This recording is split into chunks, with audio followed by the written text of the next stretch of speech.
All right, guys, level 5. It's like we're leveling up, and we are going to make it to the end of the book by the end of the year. I'm super excited. In fact, I think we finish it this week. So super exciting. Hopefully you've been following along with the videos. If not, you can go back and look at things you may have missed, so that if there's anything in the book that you don't quite understand, just look for where it is in the videos from the previous weeks, and then you can practice it over and over again until it makes sense, so that you can be super successful. So we're going to finish the book so you know all the things. Well, almost all, right? There's always more to learn. All right, so level 5 introduces us to the 8th rest. We already know about 8th notes, and 1/8 note by itself gets half a beat, and so 1/8 rest by itself gets half a beat of silence, right? So take a minute to look at the blue box, and then when you're ready, we'll play 168 through 170 today. Okay, so the first one on 168, it's going to ask us to clap and count out loud. So I want you to keep the 8th note going the whole time when you're clapping and counting. So I want you to be counting 1 and 2 and the whole way through. And we're going to clap the rhythm that's written. All right, so if you want to set your instrument down to clap, you can. I play cello, so I can just clap in front. Okay. All right, let me get the metronome on. We're in 2/4 time, so we're going to count to just 2. That's easy, right? Ready, set, clap, and count. 1 and 2 and 1 and 2 and 1 and 2 and 1 and 2 and 1 and 2 and 1 and 2 and. Okay, that was the counting, right? Just thinking through. Let's add in the clapping. Ready, set, clap, and count. 1 and 2 and 1 and 2 and 1 and 2 and 1 and 2 and 1 and 2 and 1 and 2 and. All right. So they're showing you in 168 the similarities between and differences between quarter notes, staccato quarter notes, and 8th notes. So our staccato notes are really short. Our staccato quarter notes are short, but the 8th note should be even shorter than that. So let's go ahead and play through 168. I'll go ahead and turn on my metronome to keep us honest. 1 and 2 and ready, set, here we go.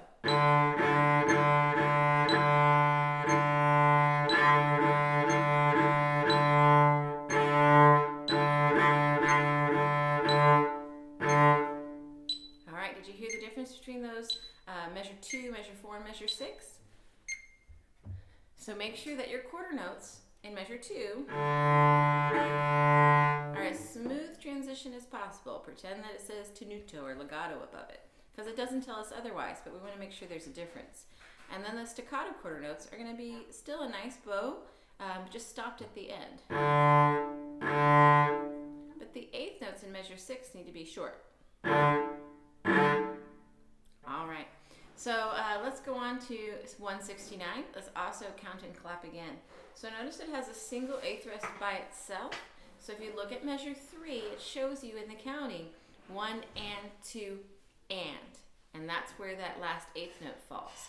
So the 8th rest falls on beat 2, and the last 8th note falls on the and of beat 2, so after beat 2. Let's go ahead and count and clap it together. In case you're wondering, my metronome is set at 60 beats per minute. So if you want to pause and get your metronome set to 60 and practice before you play it with me or clap and count with me, that might be a good idea. 1 and 2 and 169 and 1 and 2 and 1 and 2 and 1 and 1 and 2 and 1 and 1, 2, off. All right, it's a little tricky. So if 60 beats per minute is still a little quick, I would suggest going down to 52 beats per minute. That seems to be a good one to start at. And that way you can really just think through where those 8th notes and 8th rests fall. Other than that, if you're ready to play with me, then let's go ahead and play. Again, I'm going to turn on my metronome to keep us honest. And I'm going to go ahead and play D. If you would like to play your favorite note other than D, that would be okay too. We're just reading the rhythm, so it's just really important that you're thinking about the rhythm rather than the note itself.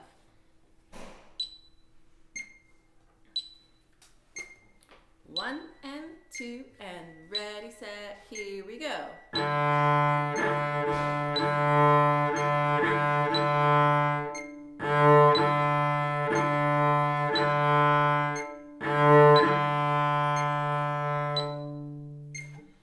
All right, so when the 8th rest is on the beat and you have your metronome on, you should hear the metronome pop on that rest. So make sure that you're thinking about that. And then the 8th note is like a reaction to the beat. 1, pop, and. So think about that to help you get that 8th note lined up where it needs to be. All right, and the final one for today is Alouetta. So let's go ahead and clap and count, and then we'll also name the notes. It's not hard. You know these D string notes, and it does have one note on the G string, so you totally got this. But I think if we clap and count it to the metronome, it'll make us realize how quick it goes. So again, we're still only going 60 beats per minute. You can look for a metronome online. You should have your little Korg tuner and metronome. It has a metronome option. I'm using a metronome app called Tap Metronome. I don't remember if that was free. Some of you might have Tonal Energy. That one costs, I think, $3 or $4 for an app, but it has way more than tuning in the metronome. There's a lot of cool things that features. So it's definitely worth the small price to pay for that app. If you're able to convince your parents to get it for you, because you can record and analyze. It tells you you were this much sharp on this note and this much flat on this note. So it really just helps your practice focus in to get the best that you can be. All right, so like I said, we're at 60 beats per minute, and we're going to count and clap 170, Alouetta. Remember that we have a first ending and a second ending. So the first time we play the first ending, but when we take the repeat, it's the second time, so we just play the second ending. Do not play the first ending again. Some of you, I think, are still falling into that trap.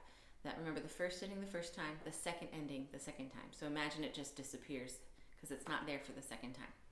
All right, let's count and clap. 1 and 2 and ready, set, 170. 1 and 2 and 1 and 2 and 1 and 2 and 1, 2. Repeat. 1 and 2 and 1, 2. 1 and second ending. 1, 2. All right. So again, that's a great spot to rewind and practice with me again, counting and clapping. You can also slow down your metronome. 52 should be okay for you. You can go slower for sure. I think metronome slow speed is like 30, which would be half as fast as we're going right now. So if you need to, do what you need to do. Nobody's there helping you other than yourself. So do what you need to do so that you can be super successful. I've seen a lot of you put in a lot of practice time, and I was just really impressed. And then when you do your playing videos for me or smart music assignments, it really shows. So you're doing some good work. So keep it up. Okay, let's play Alouetta. Again, we'll go ahead and play it at 60 since that's what we've practiced at. 1 and 2. Oh, I lied. We're going to say the note names. Why did I say that? So we're going to say the note names in rhythm, and then we'll play it. Already, set, here we go. D, E, F sharp, E, D, E, F sharp, D, A, D, E, F sharp, E, D, E, F sharp, D, D. All right, so if you need to rewind that and put in the note names, you can. That A in the first ending is low A. So for basses, that's your open A string. For everybody else, that is first finger on the G. So make sure you're thinking about that. All right, now let's play it.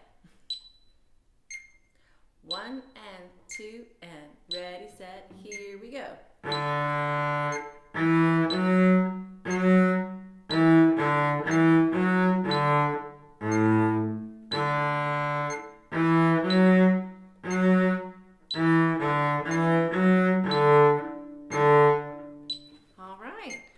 Hopefully that went really well for you.